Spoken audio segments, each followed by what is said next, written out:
Kepastian global Anda bisa lihat banyak di sana, dan juga kita bisa melihat bahwa perang Ukraina-Rusia belum selesai, ketegangan Amerika di Latin juga belum selesai, sekarang sudah datang lagi dengan ketidakpastian Timur Tengah.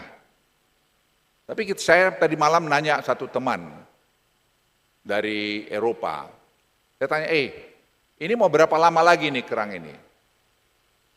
Dan sekarang ada tim saya juga di Singapura nanya, tadi malam saya tanya Amerika, apa sih yang terjadi gitu?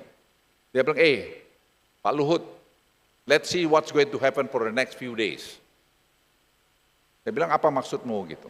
Ya nanti kita mau lihat, karena saya bilang pada juga laporan ke Presiden, perang sekarang ini itu perang teknologi. Anda bisa lihat betapa Iran cerdiknya pakai drones yang murah, tapi bisa terbang 2000 km dan very accurate to attack, to hit any target. Dulu Amerika dengan Patriotnya sangat bangga bahwa mereka bisa membuat umbrella, bisa membuat nangkis ini, tapi harganya mahal. Padahal Iran membuat drone yang murah dan dia share tadi di Ukraina. Dan itu membuat dampak yang luar biasa juga sulitnya buat Amerika. Jadi dia harus menghancurkan pusat-pusat produksi daripada drones dan sistem pertahanan udaranya. Kalau tidak, maka akan terjadi nanti gerilya seperti gerilya di Papua. Bahwa kita berhenti, dia drones lagi, tembakin 50, tembakin 100. Jadi situasi itu akan terus tidak menentu. Ini tidak mau. Jadi saya tanya apa yang akan terjadi. Dia bilang kita lihat beberapa hari ke depan ini. Saya dalami lagi, mereka akan melakukan lagi presisi bom, B-52 akan diterbangin, B-2 sudah diterbangin, semua sudah dihajar, dirusakin. Tapi masih banyak sekali simpul-simpul itu. Dan sekarang mereka mau bikin carpet bombing, tapi dengan target yang presisi, yang targeted betul-betul. Apakah ini bisa menyelesaikan? Menurut saya belum. Yang bisa nanti menyelesaikan ini mungkin 90%, 95% kalau pemerintahannya ganti. Apakah ada yang bisa menjamin pemerintahannya ganti? Kita nggak tahu. Jadi poin saya, uncertainty ini masih tinggi.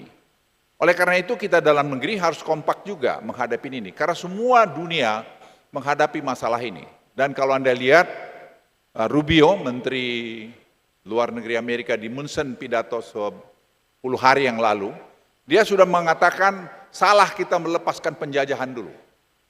Jadi Indonesia ini sebagai katakanlah penyatu Asia Afrika waktu itu dianggap salah.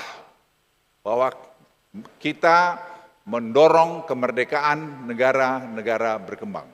Sekarang mereka pengen lagi melakukan kolonisasi atau penjajahan lagi dalam bentuk yang beda.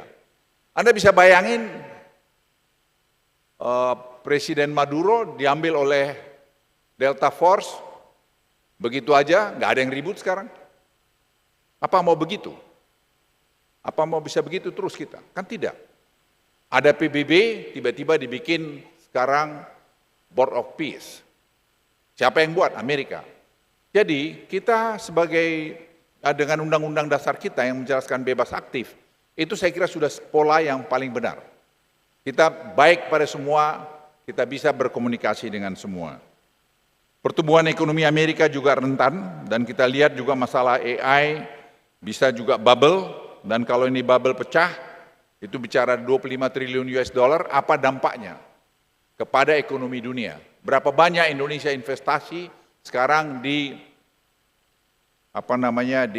AI industri yang ada di Amerika. Ini juga divergensi kebijakan global. Jadi begitu kompleks masalah ini, saya titip pada kalian, jangan cepat-cepat buru-buru mengatakan kita ini repot, kita ini susah. Susah yes, tapi ini masalah semua. Yang penting kita cari solusinya. Kalian juga berpikir ke depan sebagai pemimpin, juga itu. Identifikasi masalah itu secara akurat, buat masalah itu jadi sederhana, cari solusinya, ada pilihan 1, ada pilihan 2, untung rugi masing-masing, kau war game kan, kau ambil mana yang terbaik sama kamu. Kalau mau sempurna, kau di sorga aja. Kalau di dunia itu pasti ada plus minusnya. Tapi kau berani buat keputusan sepanjang, saya ulangi, sepanjang kau tidak punya konflik of interest. Konflik of interest ini sangat penting. Kau hindarin itu. Oleh karena itu, saya setelah perjalanan hidup saya nggak percaya itu sudah ada sumpah-sumpah itu lagi. Karena semua orang bersumpah. Tapi banyak juga korupsi juga. Jadi yang benar, kita bangun ekosistem supaya dia tidak bisa mencuri. Supaya dia tidak bisa berdosa. Contoh, e-katalog. Semua government procurement, sekarang 95% sudah masuk di e-katalog. Akibatnya apa?